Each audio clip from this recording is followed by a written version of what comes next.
Welcome to day 9 of shared reading. Today we're going to compare the two texts that we read that are on the same topic, and this is going to help you understand the topic more clearly.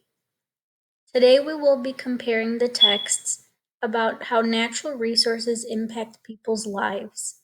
You might not have seen right away that the two texts are on the same topic. Both discuss the role of migrant workers in California, and the poems focus on the feelings and personal experiences of migrant workers. As we read, pay attention to the question that says, according to these two texts, what issues did migrant workers face? Short Read 2. Remember to annotate as you read. Cesar. Sí, se puede. Yes, we can. Poems by Carmen T. Bernay Grand. Who could tell? Híjole. Who could tell? Who could tell that Cesario Estrada Chavez, the shy American, wearing a checkered shirt, walking with a cane to ease his back from the burden of the fields, could organize so many people to march for La Causa, the cause? Who could tell that he, with a soft pan dulce voice, hair the color of mesquite, and downcast Aztec eyes, would have the courage to speak up for the campesinos to get better pay, better housing, better health? Híjole, who could tell? Green gold. Lechuguero, a lettuce thinner, a man, a woman, or a child who pulls off smaller plants to make room for bigger plants. The patron's green gold.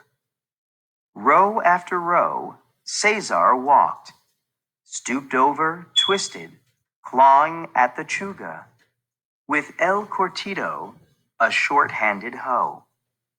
No boots, just shoes, sinking in mud, clay clinging to the soles.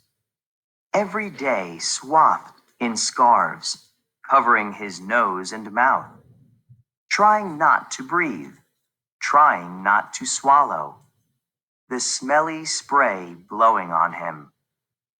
Armpits sweating, back aching, aching, aching, too tired to feel the hunger. Sí, se puede. Yes, we can. How did Cesar do it? Asking farm workers to walk out of their jobs. Huelga, strike.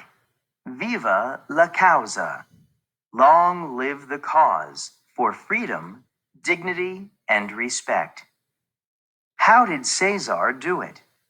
Leading a 300-mile peregrinación of campesinos from Delano to Sacramento, limping on blistered feet, the Aztec eagle on their Union flag flying. How did Cesar do it? Not eating at times, a fast for love, to draw attention to nonviolence, a fast for life, to draw the attention of the world to campesinos with breathing difficulties, campesinos with skin rashes, campesinos dying of cancer because of pesticides that the government insisted did no harm. Chavez addressing a crowd during a rally in San Rafael, California, 1970. How did Cesar do it? Asking people to boycott grapes and lettuce until the pesticides were banned, until the campesinos could get better ways to live. Ways to live. Much good came out of it. Farm workers are struggling out of their poverty and powerlessness. Sí, se puede. Yes, we can. The answer lies with you and me. Yes, we can.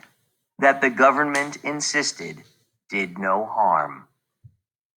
Cesar Chavez, 1927 to 1993, was born near Yuma, Arizona, and became a migrant worker at age 11 when his family lost their farm during the Great Depression.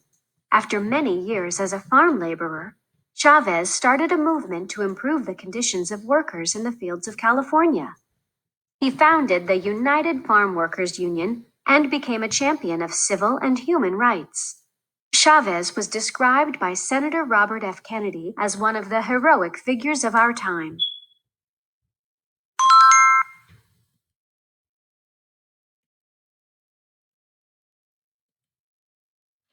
'20th century California farm workers in the 19th century. 20th century hardships.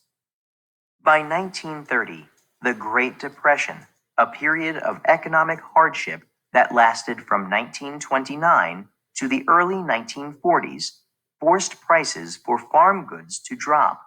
As a result, workers' wages dropped too. Many European American farmers, fleeing the severe droughts of the Midwest, began searching for jobs in California. These workers moved from farm to farm for work. They were called migrant workers. They struggled to survive because there were too many migrant workers and not enough jobs. In the 1940s, World War II began. During those years, the U.S. government forced California's Japanese Americans into relocation camps such as Manzanar, deep in California's desert. They were forced into these camps because the United States was at war with Japan and considered Japanese Americans as potential enemies. As a result, many Japanese Americans had their homes and farming businesses taken from them. This photo shows Japanese Americans at the Manzanar relocation camp. During the war, new factory jobs opened up, so many farm workers left the fields for factory jobs that paid better. But farms still needed workers. The United States started the Braceros, Manual Laborers Program. It gave Mexicans limited visas to work in California's fields, but it prevented them from becoming citizens. The program was controversial because many farm owners broke government rules designed to protect these new farm workers and instead paid them very low wages.